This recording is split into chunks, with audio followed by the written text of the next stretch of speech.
दरवाजाला लाथ मारून तो उघडला. त्यांना तिथे आसावरी दिसली.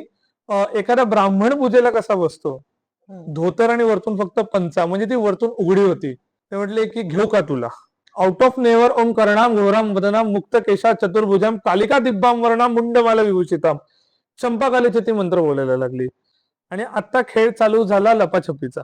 जसे ते तो उतारा घेऊन सार्वपित्री अमावस्येला निघायला लागले, चालत चालत जाताना त्यांनी 2 नियम सांगितले होते आसावरीला, की मागे होऊन बघायचं नाही, तुला आवाज येतील.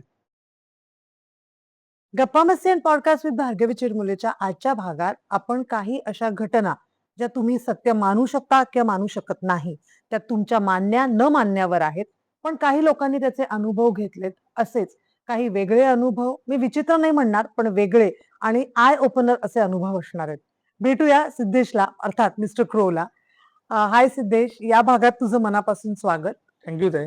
या पॉडकास्टच्या माध्यमातून आपण वेगवेगळे पर्सनल अनुभव जे तुम्हाला काहीतरी वेगळंच एनर्जी देऊन जातात ते डिस्कस करणार आहोत. ते काय असणार आहे तूच माझ्या प्रेक्षकांना सांग. येस, परत धन्यवाद. मी तुमच्या चॅनलवर आलो आणि एक अतूट नाट्य बनले या चॅनल बरोबर. आपला 3रा पॉडकास्ट आहे.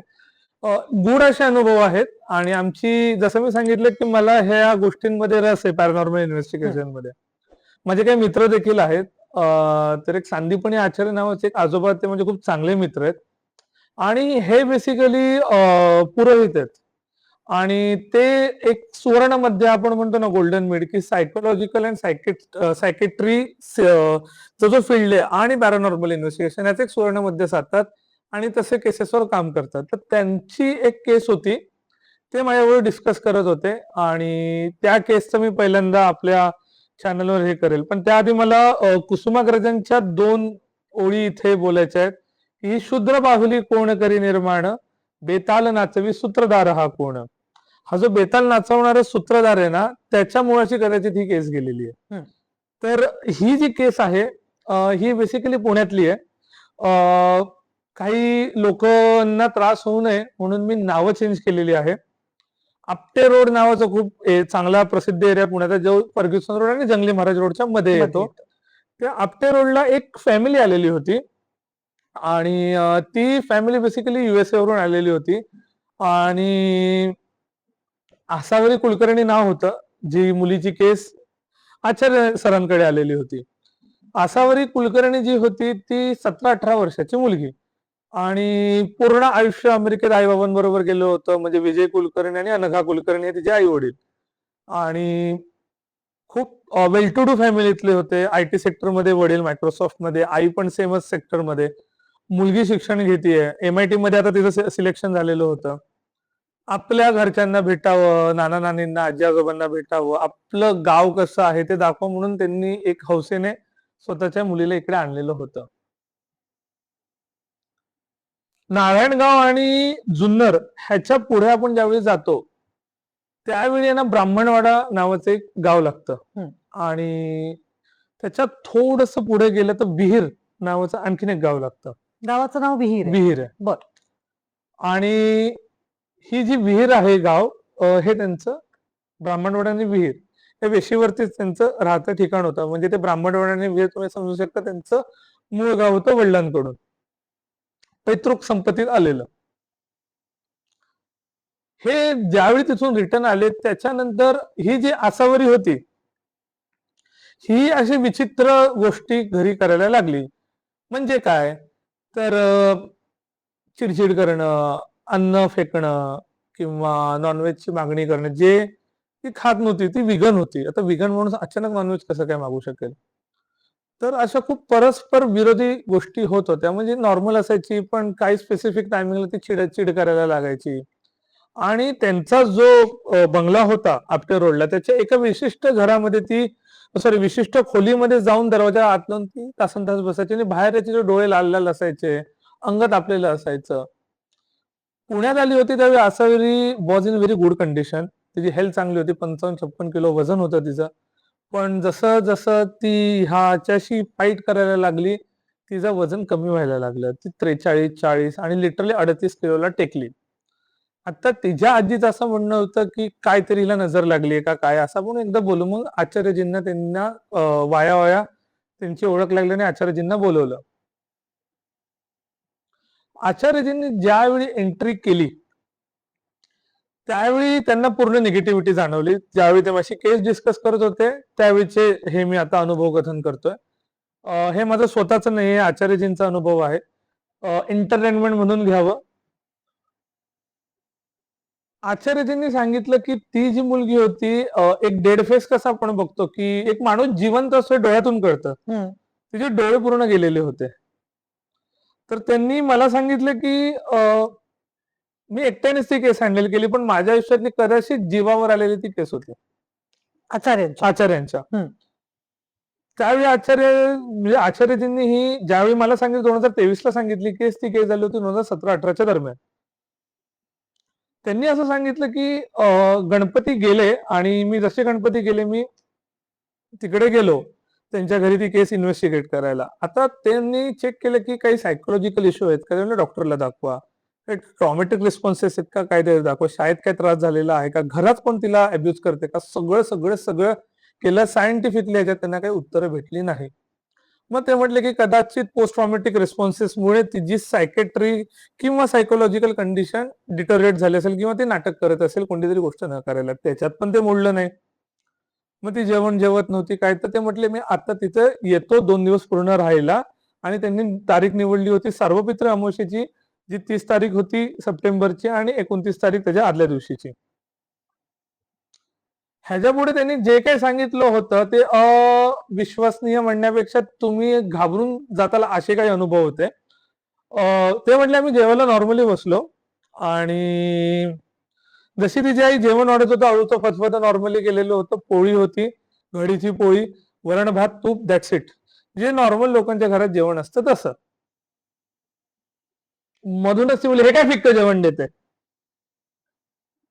नीट वर ना कुत्रे. हे ती तिच्यासोबत आईला बोलते. काय मसाल्याचं जेवण दे, साला हे काय घाण. आणि असं ताट हे केलं. हे ताट जसं ढकललं त्यावेळी ती म्हटली हिच्या अंगात यायला लागले. ते म्हटले कदाचित असेल 10चा प्रहर झालाय. आणि ती उठून निघून गेली. रात्री जसं झालं सगळे झोपायला गेले, 12 वाजून गेले, 1 वाजून गेला, 1:30-2च्या दरम्यान असा वरी ही तिच्या रूम मध्ये नाही हे सगळ्यांना कळलं आणि ती सगळी लोक शोधायला लागले. आचार्यजींनी विचारलं की तो रूम बंद केली, कदाचित त्यात असेल. जसं त्या रूमला त्यांनी दरवाजाला लाथ मारून तो उघडला, त्यांना तिथे आसावरी दिसली. एखादा ब्राह्मण पूजेला कसा बसतो, धोतर आणि वरतून फक्त पंचा, म्हणजे ती वरतून उघडी होती, तशी ती ओल्या अंगाने बसलेली होती. आणि पूजेच्या वेळी 2 गोटे होते आणि मध्ये भाकऱ्या ज्या असतात ना, त्या भाकऱ्यांच्या वरती 2 बाहुल्या, त्यांना काळे लावलेले बुक्के, त्यांना बटणं लावली होती बाहुल्यांच्या वरती आणि हातामध्ये कवड्या असे कानाचे ते आणून पुटपुटत होती ती कोणतेतरी मंत्र आणि असे फेकून काहीतरी खेळ खेळत होती. आणि जसं आचार्यांनी तिला हात लावता, हे भाडव्या हात लावू नकोस, इथंच उभा चिरून टाकेन. तर ते म्हटले कोण आहेस तू, नाही सांगणार. आणि आउट ऑफ नेवर ओम करणाम घोराम वदनाम मुक्त केशा चतुर्भुजाम कालिका दिब्बाम वर्णाम मुंडमाला विभूषिताम, चंपाकालीचे ती मंत्र बोलायला लागली. चंपाकालीचे मंत्र स्पेसिफिकली अघोर विद्येमध्ये ज्यावेळी एखाद्या तुम्ही देवीला बोलवत असतात यंत्रामध्ये बसवण्यासाठी त्यावेळी बोलले जातात. हे बोलल्यानंतर त्यांना कळून चुकले की हा जो प्रकार आहे कदाचित ब्रह्मराक्षस किंवा ब्रह्मदेत्याचा असू शकतो. ब्रह्मदेत्याचं जसंही आधीच्या पॉडकास्ट मध्ये सांगितलं की न बांधता येणारं भूत. ते म्हटले की आपण काहीतरी विधी करू. मग त्यांनी सांगितलं की हिच्यावरती आपण उतारा काढू आणि वैकुंठ स्मशानभूमीच्या बाहेर जे आहे तिकडे आपण टाकून येऊ, पण हे आपल्याला चालत जाऊन करावं लागेल. तर आसावरीला त्यांनी धागा वगैरे बांधला हनुमंताचा आणि ते बोलले की आम्ही ते चालायला लागलो.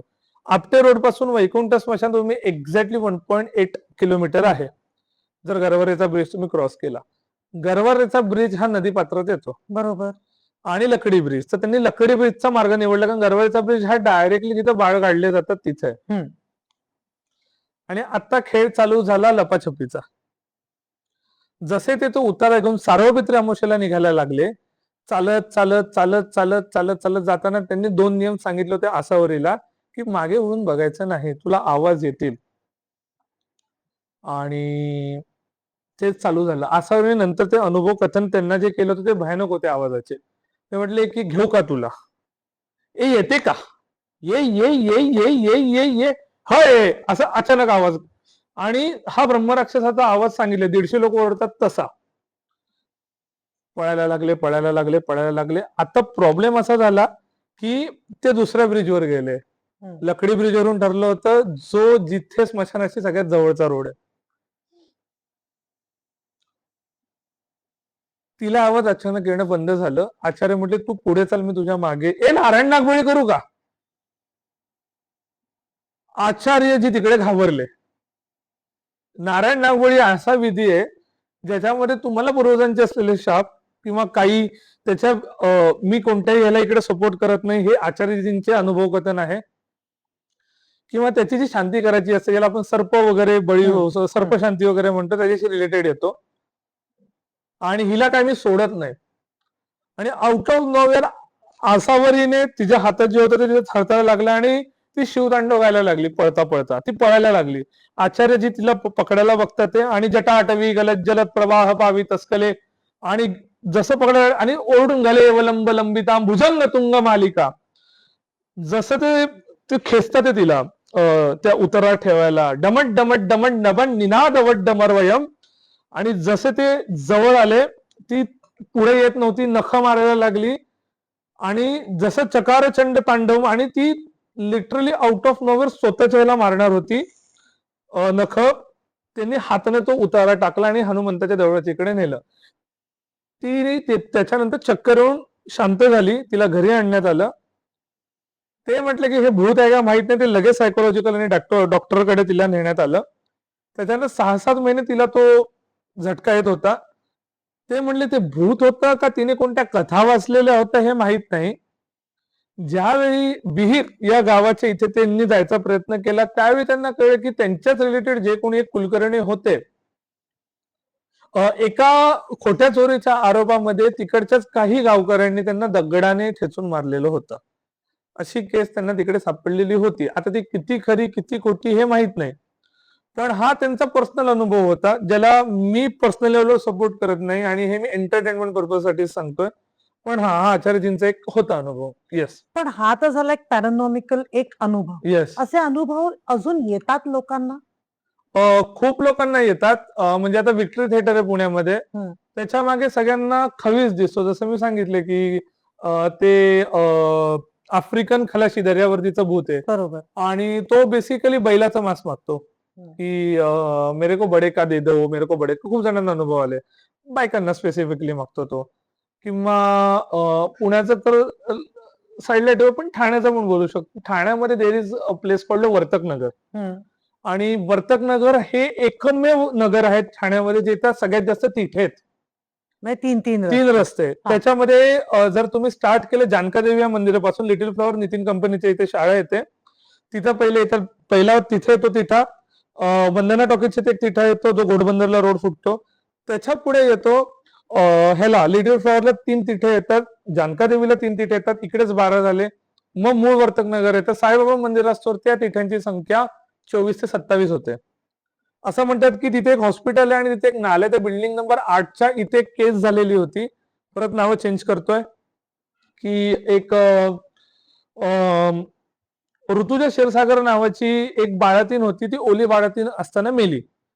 ओली बाळातीन ज्यावेळी मरते त्यावेळी असा काही लोकांमध्ये पद्धती की तिच्या डोक्याच्या बॅक साईडला खिळा ठोकतात, आणि जसं तिचं अंत्यविधी चालू होतो तिच्या मागे राई आणि तीळ फेकलं जातं.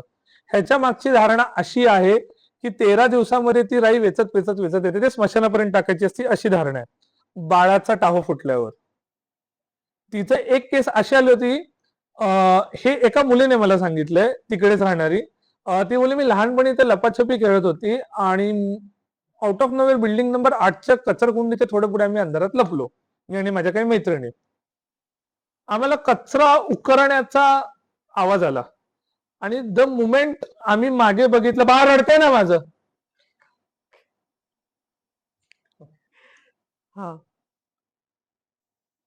आता ए बाळ रडताय ना माझं हे बघितलं त्यांनी मागे बघितलं तिथे ऋतुजा उभी होती. आणि दॅट वॉज अ वन जे ठाण्यामध्ये झालेलं होतं. मी परत सांगतोय की हा त्यांचा अनुभव होता जो त्यांनी केलेला होता. मुंबईमध्ये लोकांना आहे ना एक असा तुटका बाबा दिसतो काही हॉस्पिटलमध्ये. तुटका बाबा म्हणजे त्याचा हात कापलेला आहे, मान अर्धावट कापलेली असा, आणि तो लंगडत लंगडत फिरत असतो आणि तो आहे ना शिक्के मागतो. जर तुम्ही त्याला शिक्का दिला तर तुमचा जो पेशंट वर असतो तो मरतो असं म्हणतात. का दिला तर? हा शिक्का दिला तर त्याला. ओके. काही सेंट जॉर्ज हॉस्पिटल आहे हं. असं म्हणतात. खूप लोकांना असे अनुभव आलेत विच इज आय फील हे अनुभव आहेत तिकडचे वॉर्ड बॉय आहेत असे त्यांनी मला सांगितलेत. हं. पण मला ते एक कथा वाटतात कारण त्याच्यामध्ये डिटेलिंग नाहीये. हं. आता हिने जी गोष्ट सांगितली आहे किंवा आचार्यजींनी जी सांगितली आहे त्याच्यामध्ये त्यांनी प्रयत्न केले दोन्ही दृष्टीने त्या केसमधून बाहेर काढायला, किंवा ह्या मुली जे सांगितलं त्या ते म्हणजे मला काहीतरी भास झाला असेल. पण तिचं बाळ रडत होतं हे पण खरं होतं त्यावेळी. हं. मग ते बाळासाठी थांबलेला आईचा आत्मा होता आणि त्यासाठी तो ट्रॉमॅटिक रिस्पॉन्स होता ही असू शकतं. बरोबर. येस. आणि पुण्यामध्ये पण खूप मोठी एक केस झाली होती 70-80च्या दशकात जक्कल सुतारची, जोशी अभ्यंकर. जोशी अभ्यंकर मर्डर केस. हं. की त्यावेळी एवढे व्हायचे की 7 नंतर पुणे बंद व्हायचं. बरोबर. आणि ते सायकलीचं शहर होतं पुणे, मुंबईसारखं नव्हतं, टांग्याने सायकल. तर असं म्हणतात की जक्कल सुतारचा जे काही मित्र होते they are also related to the चेटक विद्या. अच्छा. त्यांच्याकडे केस होती, त्यांच्या लोकांचं खूप काही अशा काही गोष्टी सापडल्या की असे काहीतरी विचित्र कॉन्ट्रास्ट कलरचे त्यांनी पेंटिंग्स केलेल्या होत्या की ज्या related to some occult activities. हं.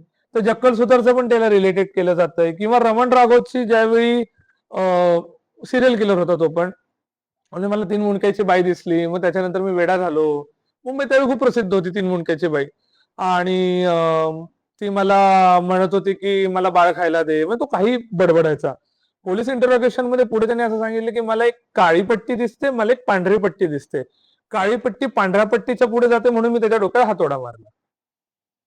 असंबंध बडबड करायचा तो, पण ते काय होतं नक्की हे माहित नव्हतं. पण जक्कल सुतारच्या बाबतीत तो स्वतः एक उत्तम फोटोग्राफर आणि चित्रकार होता. चित्रकार होता. मग असं असताना ह्या अशा गोष्टी सापडल्या होत्या त्याच्या बाबतीत स्पेसिफिकली, त्याच्या कारण कलेक्शन्स डोकं त्याचं होतं. येस. त्या खुनाच्या ह्याच्यामध्ये ते त्याचं डोकं होतं आणि ह्यातनं खुनाचा पर्पज जो काही आम्ही सिनेमा आणि जे काही आम्ही वाचलंय हा. त्याचा खुनाचा पर्पज नंतर मजा येणं या Yes. झोन मध्ये गेला होता. येस. म्हणजे फक्त पैसे काढणं हा नाही, they started enjoying killing people. Yes. So हे काय होतं एक्झॅक्टली? ह्याला मानसिक विकृती म्हणतो आपण. हं. आणि मानसिक विकृती त्याच वेळी येते ज्यावेळी तुमच्याकडे पॉवर किंवा पैसा दोघांपैकी एखादी गोष्ट ह्याच्यात असते. जक्कल सुतारकडे दोन्ही होतं. तो एका वेल टू डू फॅमिलीतून येत होता. साखर कारखान्याला सगळ्यात जास्त ऊस त्याचे वडील प्रोव्हाइड करायचे, किंवा जो कोल्हापूरचा होता तो. आणि त्याची जी बाकीची फॅमिली मित्र होते ते काही जण गरीब होते, पण त्यांचं कदाचित गरिबी आणि बेसिकली जक्कल सुतार त्या काळामध्ये होता ज्यावेळी कम्युनिझम जास्त फैललेलं होतं. म्हणजे त्यावेळी मार्क्सवाद, लेनिनवाद हा जास्त असायचा. म्हणजे कट्ट्यावरती कम्युनिस्ट असणं हे त्यावेळीचं अप्रूप वाटलं जातं, फॅशन वाटलं जातं. चे गवेराचं त्यावेळी खूप टोपी असणं किंवा ते होतं. आणि इंदिरा गांधीचा त्यावेळी काळ होता इमर्जन्सीचा. सो फिडेल कॅस्ट्रो त्यावेळी प्रसिद्ध झाला होता, क्युबन जो डिक्टेटर म्हणण्यापेक्षा तिकडचा जो शासक होता. जक्कल सुतार त्या मानसिकतेतून घडलेला तरुण होता. आणि अरेला कार्य करणे किंवा स्वतःच्या शिक्षकांच्या कानफाडात लागवणे हे त्याला भारी वाटायचं. पुढे त्याची ती एनर्जी होती ती निगेटिव्ह साईडला गेली. आणि पोलिसांनी सांगितले की त्याचे जे कॉन्ट्रास्ट कलर होते, म्हणजे एकदम सुरा एका माणसाला खूप असायचा, तो रक्त येतंय, पण ते रक्त पहिलं काळ आहे, लाल आहे, मग ते जांभळ, मग काळं काळं काळं होत गेले. म्हणजे तो थॉट पण त्याचे तसेच होते की रक्त सुकल्यावर कसं होतं. मला असं वाटतं की मजेसाठी मारणाऱ्या खूप केसेस झाल्या आहेत. आणि ह्या मानसिकतेला क्रिमिनॉलॉजी मध्ये ना जॅक द रिपर क्रिमिनॉलॉजी म्हणतात. Jack the reaper is the first serial killer जो 1889 टू 1902 पर्यंत अस्तित्वात होता. त्यालाच प्रभावित होऊन सर आर्थर कॉनन डाईलने शर्लॉक होम्स हे डीप डिटेक्टिव्ह नॉव्हेल लिहिलंय. आणि हरक्युल पॉयरट जो आपण म्हणतो अगाथा ख्रिस्तीचा जो सगळ्यात महत्वाचा कॅरेक्टर आहे, ते बोनी अँड क्लाउड ह्यातल्या बोनीवर मुलीवर जास्त डिपेंड आहे. Okay. Because Bonnie was a killer but she was very logical, की एखाद्याने एखाद्याला जर मर्डर करायचं असेल तर त्याच्या पाठी मोटिव्ह काय. हम्म. सो ज्यावेळी क्रिमिनॉलॉजीचा आपण अभ्यास करतो, म्हणजे आता मी ज्यावेळी कॉन्स्पिरसी थिअरीचा अभ्यास करत होतो त्यात मला क्रिमिनॉलॉजी या सब्जेक्टचा अभ्यास करायला वेळ भेटला. त्याच्यामध्ये असं आहे की तुमची मानसिकता ज्यावेळी हारलेली असते, की मी काहीतरी हारलं आणि मी ह्या लोकांसमोर स्वतःला प्रूव्ह करत नाहीये, किंवा तुम्ही डिप्रेसिव्ह डिसऑर्डर मध्ये असता. Depression is very different. Depressive disorder म्हणजे की तुम्हाला कोणत्याच गोष्टीमध्ये आनंद येत नाही आणि एक छोटासा असा एक पॉइंट येतो की ज्यात तुम्ही डिप्रेशन मध्ये जाऊन अल्टिमेट लेवलची रिएक्शन देता. सो मला असं वाटतं these are very sadistic depressive people. पण जक्कल सुतारला तर गर्लफ्रेंड पण होती ना. येस, असं म्हणतात तिच्यावर पण त्यांनी बलात्कार केलेला होता. ते ह्याच्यामध्ये पण सिनेमात दाखवलं, पण आहे. सिनेमामध्ये पण दाखवलंय. हम्म. तर जक्कल मनवत पुढे आला खटला, की त्या बाईला ऑप्शन होता आपण जाऊन बळी देणे, म्हणजे गुप्तधन जर हे तुम्ही बोलत असाल, किंवा मग एखादा चेडा पाळणे, या म्हणजे अंधश्रद्धेला खतपाणी घालणाऱ्या गोष्टी आहेत. आणि फाशी ब्लॅक मॅजिक मध्ये झालेली कदाचित पहिली केस आहे ती. मनवतवाली. येस. हा. पुढे त्याचमुळे एक सगळ्यात चांगला असा कायदा पुढे महाराष्ट्रामध्ये आला. I think we are the first ज्यांनी तो केला. पण ह्या गोष्टी अभ्यास करण्यासारखा काय आहे, की ह्यामध्ये आपल्याला माणसाची विचार करण्याची क्षमता कळते, की भूत आहे का नाही ह्याच्या म्हणण्यापेक्षा ट्रॉमॅटिक रिस्पॉन्स आणि हॉल्युसिनेशन्स ह्याच्यामध्ये सुवर्ण मध्य साधायला हवं. जसं हा मानवत मर्डर्स आहे. येस, मनवत मनवत. मनवत मर्डर्स. तसंच दिल्लीला ती बुरारी बुरारी केस केस झाली. ती पण अजून तशीच अनसॉल्वडच राहिली का? त्याच्यामध्ये एक गोष्ट अशी आहे की ते अति विश्वास ऑन सर्टन बाबा लोक, म्हणजे त्यांचा जो सगळ्यात मोठा भाऊ होता त्याला असं वाटायचं की त्याच्या वडिलांचा आत्मा त्याच्यात येतो, आणि त्यांनी कन्व्हिन्स केलं सगळ्या लोकांना. बरोबर. म्हणजे हा एक अभ्यास करण्यासारखा गोष्ट, की एक माणूस लहान मुलांना पण कन्व्हिन्स करतोय, स्वतःच्या आईला की स्वतःच्या मुलांना मार, किंवा स्वतःच्या म्हाताऱ्या आईला पण. आणि तो माणसावर कधीच त्यांनी हा विचार नाही केला की याला आपण डॉक्टरांकडे दाखवावं का नाही, किंवा शेजारच्यांनी. हा विचार करण्यासारखी गोष्ट आहे की हे प्लॅन काय त्यांनी 2-3 दिवसात केलं नाहीये, त्यांनी पूर्ण 1-1.5 वर्ष घेतलं, 2 वर्ष किंबहुना घेतली. आणि वडिलांचा आत्मा येतो आणि मग त्यांनी ते कोणत्या नळातून काय जाणार, मग आत्मा कसा पास होणार, म्हणजे कॉमन सेन्स एक गॅस येतो. जर तुम्ही आत्म्याला गॅस म्हणताय तर गॅस कसाही जाऊ शकतो. गॅस हा कोणत्याही पाईपातून जाऊ शकत नाही. जोक सपाट, पण तो एक असा अघोरी प्रकार होता की ज्याच्या वेळी कळलं की भारतामध्ये अंधश्रद्धा किती खोलवर रुजली आहे. करेक्ट. आणि Yes. अजूनही तितकीच आहे. तितकीच म्हणजे आहे. जिथे सायन्स आहे, आपल्याकडे शोध लागतायत, अनेक माणसं त्याच्यासाठी काम करतायत, असं चालू असताना असं काहीतरी घडत होतं. येस, पण हे तर झालं भारतात, की चल भारतात अंधश्रद्धा, शिक्षणाची थोडी वानवा आहे असं Yes, आपण yes. समजूया. श्रद्धा अंधश्रद्धेतली लाईन खूप थिन आहे आपल्या देशात. येस. पण खरं तर आपण फॉरेन कंट्रीज जे खूप प्रगत देश आहेत त्यांच्याकडे पण असं घडतं. फॉरेन कंट्रीज मध्ये फॉरेन म्हणजे मला प्रगत येस, शिक्षणाच्या अँगलनी Got it. युएसए मध्ये सगळ्यात जास्त आहे. आणि तिथे हॅलोविन नावाचं फेस्टिवल पण आहे. बरोबर. आता लोकांना माहित नाही की Halloween is a Samhain festival.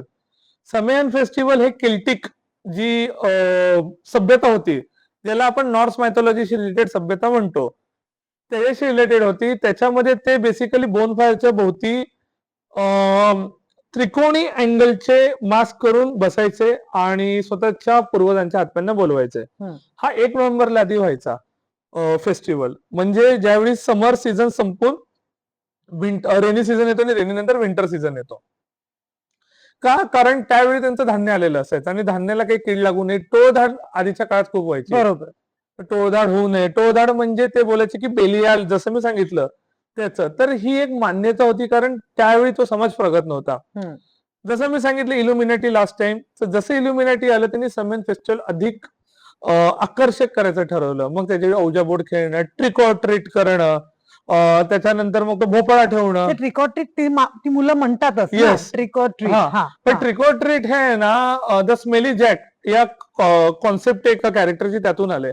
Smelly जॅकने काय केलं बेसिकली, जसं डेथली हॅलो मध्ये आहे की मृत्यूला चकवा देणे, तसं त्यांनी मृत्यूला चकवा देत बसला.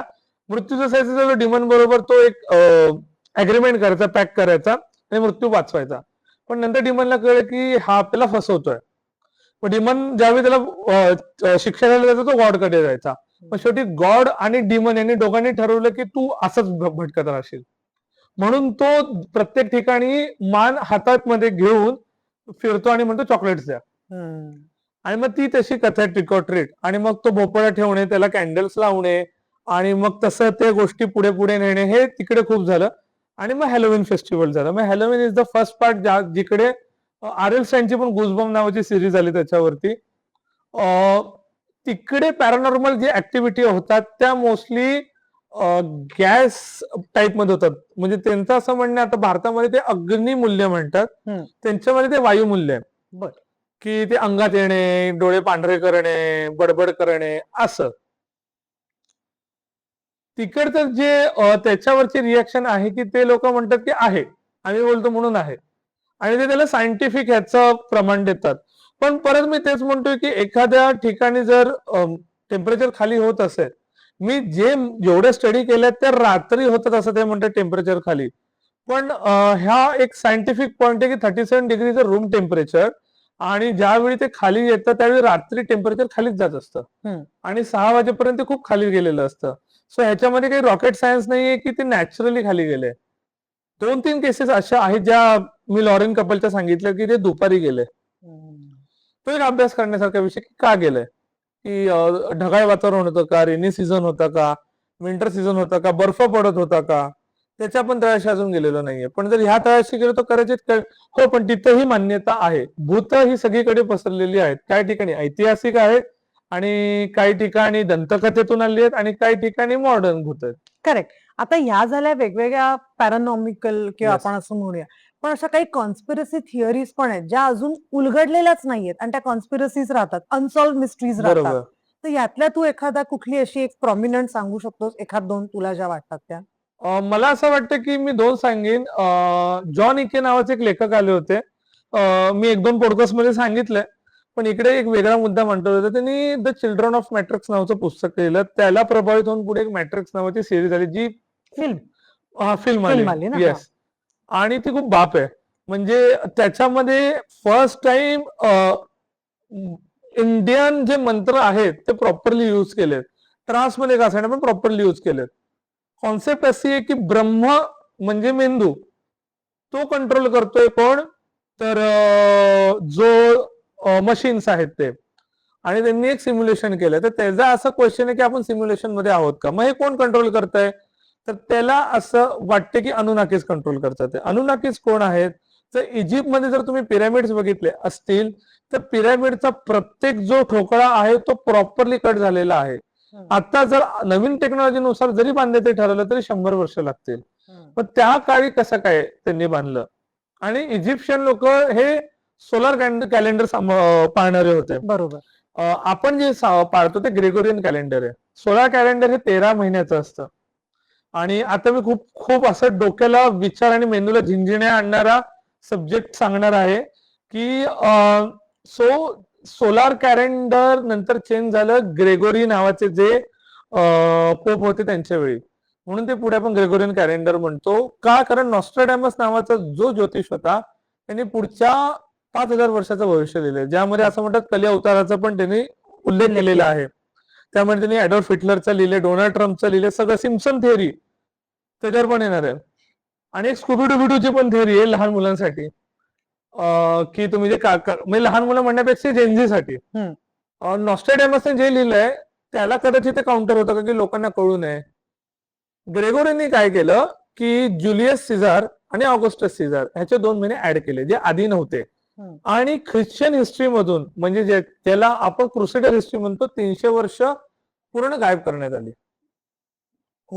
इस्लामिक आणि ख्रिश्चन रिलिजियस मध्ये त्यावेळी वॉर चाललेले होते.